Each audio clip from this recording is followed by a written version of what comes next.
Hey everybody, it's Ashley Brockington here with Losing It with Sam and Ash, and I might have kale in my teeth right now. I've been munching on it. I always get food in my teeth. But I wanted to just kind of show you the two ways to make kale chips. So I've got some right here that I'm removing from this pan. But basically over here I have the raw kale mixed. I tossed it, be careful, it's hot.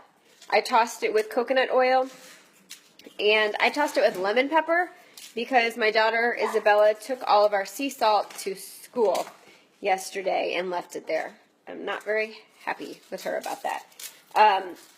Okay, so one way, first of all you're going to do is you're going to take the stems out. You definitely want to take the stems out of any type of kale, collard green, chard. You can make chips from all of them, but you want to take the stem out because it's very, very bitter. I'll show you a little tool that I have. Looks like this. I got it on Amazon, super cheap. This one says Chef, apostrophe N, Chefin. Chefin. It's like a, I don't know if it's called a kale or a herb stripper. And okay, so basically all I did is I stripped the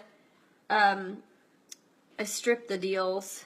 What's it called? Strip the stems out, and then this is hard to do with this.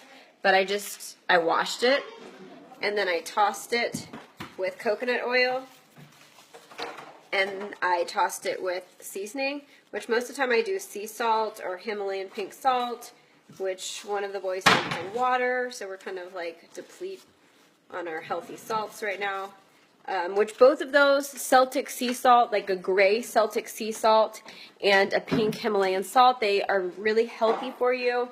They are not the same as table salt. You're not going to find these at restaurants.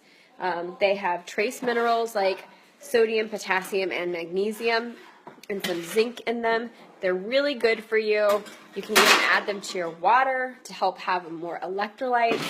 A million times better than Gatorade, which is just chemicals. This is trace actual minerals, natural. So anyway, I ran out of that, but I did season with some lemon pepper that I had. So you're going to do that, and then the two methods you can do in your oven, or can you see? Okay, so this I have set to 350, so I just put it on a pan. You can put down parchment paper. I don't find they stick too much, but sometimes they may. If you find them sticking, put down parchment paper first, and you can put them on 350, and that's going to make them cook really quickly, like 5 to 10 minutes. They'll get... So this was like about 5 to 10 minutes. So like this one that's bigger, it's a little bit wiggly. But then one like this, whoops, I just dropped it. Probably had a little more coconut oil in it. It's way more crispy. So you can put it at 350 and they're going to cook really quickly. But then what's going to happen, and it might be more like 10 to 15 minutes for you. But what's going to happen is if you store them, they're going to get kind of like soft. I don't know if that's the right word. Hey, Megan. They're going to get kind of soft or wiggly after like the first day. So they're not going to store well. If you want them to store well, then the trick is you need to dehydrate them. So my oven has a setting where if I click options, it has an option setting. If I click that a couple times, it has a dehydrate setting.